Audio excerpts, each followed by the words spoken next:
What's up, Wild Ones? Welcome to episode number 196 of the Untame the Wild Soul podcast. I am your host, Elizabeth D'Alto, and this is our 8th Sunday sermon.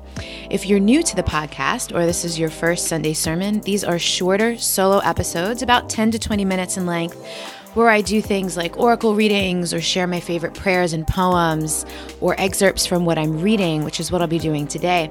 I explore creative and inspiring ideas, thoughts, and ruminations for you to be nourished and fed by going into your week. These are like wild and untamed gospel, heart ponderings, and delicious morsels of wisdom to spark your own truth, your own power, and your own love, from my wild soul to yours. So the show notes for today's episode are over at untameyourself.com/episode-196. So if you want links to anything that I mention, that's where you can find that stuff. As a person who used to be religious, part of the idea for Sunday sermons was inspired by having a weekly ritual, something to plug into, to ground and center into faith, a connection to the divine and the benevolent universe we live in, as well as our own wild souls and the collective wild soul. So before we begin, let's make an intentional moment. I want you to imagine the earth and see hundreds, thousands, millions even, of tiny white lights, like twinkle lights, lighting up and shining brightly all over the planet. These are our wild soul brothers and sisters. Now imagine the lights being connected to each other by a golden thread, and take a moment to let your heart fill up with gratitude and appreciation for all the bright, brilliant, wild souls on the planet, showing up every day, doing their best to heal, to contribute to the world, to be useful, to spread love, to be compassionate, kind, and forgiving, and to embody their truth and power. And then take a moment to feel gratitude and appreciation for yourself for doing the same. So I'm just going to give you a couple seconds here to bask in that glow, in that love, in that appreciation.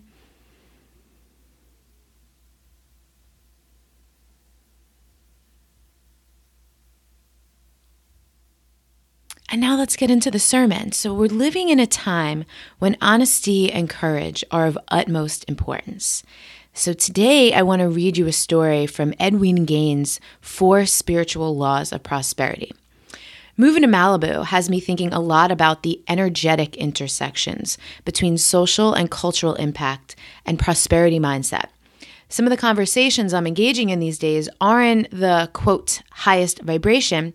And that's not a judgment. It simply means the energy is heavier, the topics are supercharged, and there's some true and negative elements. This is no reason to be afraid of these topics or avoid them, because they're also valid and important. However, it is reason to be mindful that when I'm not engaging in these conversations, I need to purify my energy and put in the effort to raise my vibration to a higher frequency.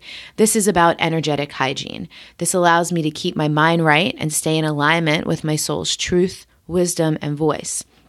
One of the ways I've been doing this is through my own energetic practices, and we've actually got a free resource for you to teach you 2 of them if you're interested. You can go to wildsoulmovement.com/energy, and we'll put that link in the show notes as well. And also, I've been spending some intentional time each morning studying and practicing prosperity teachings. This morning I was reading and something struck me that has always been there, but I never really thought of it directly before, and so I decided to make it the topic for our sermon this week. And this is the impact of doubt on our goals, intentions, and outcomes. So I'm going to read you this story. What's going on in the book when this story begins is the author, Edwene Gaines, wanted to go to the South Pacific to see Halley's Comet. And she decided to organize a cruise to go so she could go, have other people come, make an experience out of it, and also cover the investment of the trip. So here's what she writes. I put together a brochure for my success seminar at sea and started to announce at my workshops that I was going to take this wonderful trip and that I would love for others to come with me. We would start by flying to Tahiti and spending 2 nights in a luxury hotel, then board a beautiful French ship and spend 7 nights in the South Pacific. Then it was back to Tahitian luxury hotel. The total cost was going to be $3,000, and if a person wanted to come along, I needed a deposit of $1,000 to hold a space. One day I was giving a workshop at a little church in the Midwest. After I'd talked about the trip, a little white-haired woman named Mildred came up to me, handed me a folded check, and said, "I'm going to go on the cruise with you. Here's my deposit." "Wonderful," I said. "We're going to have a great time." I set the check aside. Later that day, I looked at it to make sure she'd included a telephone number so that I could contact her. But when I looked at the check, I saw that it wasn't made out for $1,000. It was made out for $10. Maybe I wasn't clear, I thought. I went and found Mildred. "Please forgive me," I told her. "I don't think I communicated very clearly. In order to hold your space, I need a deposit of $1,000. "Oh, I heard you, honey," Mildred said. "I don't have $1,000 right now, but I'm going on that cruise, so keep my check." I didn't want to rain on her parade, so I let it drop. Well, over the next few weeks, small checks from Mildred started drifting in. One came in for $3.95. 2 or 3 days later, I got one for $4.50. And then I got one for $7.95. Then I got a really big one for $12.50, and so on. By the deadline, when I had my 18 people enrolled, Mildred had given me about $97. I really prayed about calling her. I wanted to break it to her very gently that she wouldn't be coming on the cruise. I wanted to make sure she was empowered and not diminished by the experience. So I called her and I said, "Mildred, my trip is now full, so I'm going to return your $97. And I just know that the next time we have an opportunity to have an adventure together, that it's going to work out perfectly and we'll have a great time." "Oh, no, you don't," said Mildred. "You keep my deposit. I'm going on that cruise." Well, at this point, I began to wonder what I was dealing with. "I don't want to be rude, but I don't think you understand exactly what I'm saying," I told her. "I want to be real clear so that you understand me. The cost of the cruise is $3,000. What I would need from you is complete payment of $3,000. But at this point, even that would be no good because the trip is full. I wouldn't have room for you anyway, so I'm going to return your $97. I'm really sorry." She said, "Dearie Pie, I understand perfectly. The problem we're having here is not me not understanding you. It's that you're not understanding me. I'm going on that cruise." Well, I didn't know what to do, so I took the coward's way out. Instead of arguing with her anymore, I just said, "Okay, we'll pray about it," and hung up. I thought I'd just send her the money back after I returned from the trip. Packing and getting ready for my seminar at sea was a lot of work, and I kind of forgot about Mildred while I got ready for the trip. Then, 2 days before we were scheduled to depart, I got a call from a very wealthy woman in Birmingham, Alabama, who was one of the first people enrolled to go on the cruise. "Edwene," she told me, "I'm in a real pickle. We have a family court case that's come up, and I simply have to be there. I've tried everything I can to get the judge to postpone it for 1 week so that I could go on the trip, but he won't do it. Now, I've gone on enough cruises in my life to know that it's much too late for me to get a refund. Do you know anyone who would like to go in my place?" I could not believe what I was hearing. I could hardly wait to call Mildred and give her the good news. I got her on the phone and said, "You're simply not going to believe what I'm about to tell you." "Oh, there's no need to tell me, honey," she said. "My bags are already packed and waiting by the front door."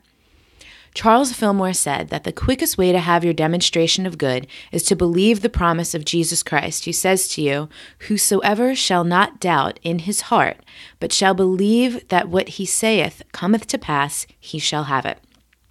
This is so important. Look at this statement carefully. "Whosoever shall not doubt in her heart, but shall believe that what she saith cometh to pass, she shall have it." Mildred never doubted for one moment that she was coming with me on the cruise. I certainly doubted it, but she didn't.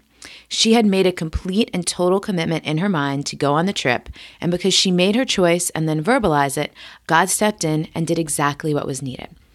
Now, as always, I want to remind anyone listening that when we use terms like God or whatever, feel free to insert whatever works for you. And I want to share my thoughts about this. What we can all learn from Mildred is undying faith. She literally refused to be swayed by anything and practiced unyielding faith, not just in word, but by deed. She sent what she had, she packed her bags, and she was ready. She treated it like a done deal. Now, I can hear some people thinking that maybe she just got lucky. So here's my challenge to all of us. Can we create our own luck by demonstrating more faith in what we ask for? It's 100% worth a try. I've done this many times in my life. Most recently, moving to Malibu was one of those choices. And you know what? That choice led me down a path of receiving $50,000 in an unconventional way, by which I've never received money before, at a time when we really need the capital to invest in the business. And of course, prosperity isn't just about money.